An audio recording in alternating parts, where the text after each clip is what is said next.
నెల్లూరులో జరిగిన బోట్ల దొంగతనం ఘటనపై మాజీ మంత్రి కాకాణి గోవర్ధన్ రెడ్డి స్పందించారు. ప్రాణాలకు తెగించి తమిళనాడు బోట్లను స్థానిక జాలర్లు పట్టుకుని పోలీసులకు అప్పగించారు. ఈ ఘటనపై బిట్రగుంట కావలి రూరల్లో పోలీసులు కేసు నమోదు చేశారు. పోలీసుల ఆధీనంలో బోట్లు దొంగిలించకపోతే ఇంతవరకు చర్యలు తీసుకోలేదని గోవర్ధన్ రెడ్డి ఆరోపించారు. సంబంధిత అధికారులపై ప్రభుత్వం ఎందుకు చర్యలు చేపట్టడం లేదు, బోట్ల చోరీ వెనుకున్న టీడీపీ నాయకులను ఎందుకు వదిలేశారని కాకాణి మండిపడ్డారు. ప్రత్యేక బృందాలను తమిళనాడుకు పంపి చోరీకి గురైన బోట్లను తీసుకొచ్చి మత్స్యకారులకు అండగా నిలవాలని కాకాణి గోవర్ధన్ రెడ్డి డిమాండ్ చేశారు.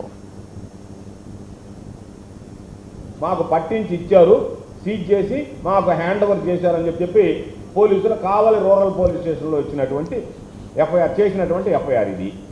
ఈ పోలీస్ ఆధీనంలో ఉన్నటువంటి బోట్లు, పోలీసులు ఎఫ్ఐఆర్ కట్టినటువంటి బోట్లు, ఇది దొంగతనంగా తరలించుకుని వెళ్ళిపోయారు. అంటే పోలీస్ స్టేషన్లో ఉన్నటువంటి ఆస్తి చోరీకి గురైంది, పోలీసుల ఆధీనంలో ఉన్నటువంటి బోట్లు చోరీకి గురయ్యాయి.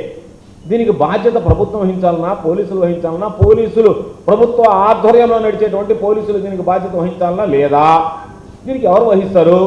దాని మీద నిన్న సమీక్షలో మీరు ఏం మాట్లాడారు? ఐజీ స్థాయి అధికారి దగ్గర నుంచి, ఎస్పీ గారి దగ్గర నుంచి, మీ కమిషనర్ గారి దగ్గర నుంచి అందరూ వచ్చారు కదా. దీనికి బాధ్యులను ఎవరిని గుర్తించారు? తెలుగుదేశం పార్టీ నేతల పేర్లు కొంతమంది మత్స్యకార పెద్దలు చెప్తున్నారు. ఆ విషయంలో మీరు మాట్లాడటంలే. దీనికి సంబంధించినటువంటి ఎఫ్ఐఆర్లు అయ్యాయి కదా. ఎఫ్ఐఆర్లు అయ్యాయంటే మీకు తెలుసు కదా. ఎఫ్ఐఆర్లు అయినటువంటి ప్రాపర్టీని మీరు వదిలిపెట్టకూడదు కదా, మీ ఆధీనంలో ఉండాలి కదా. వీటి భద్రతకి ఏం చర్యలు తీసుకున్నారు?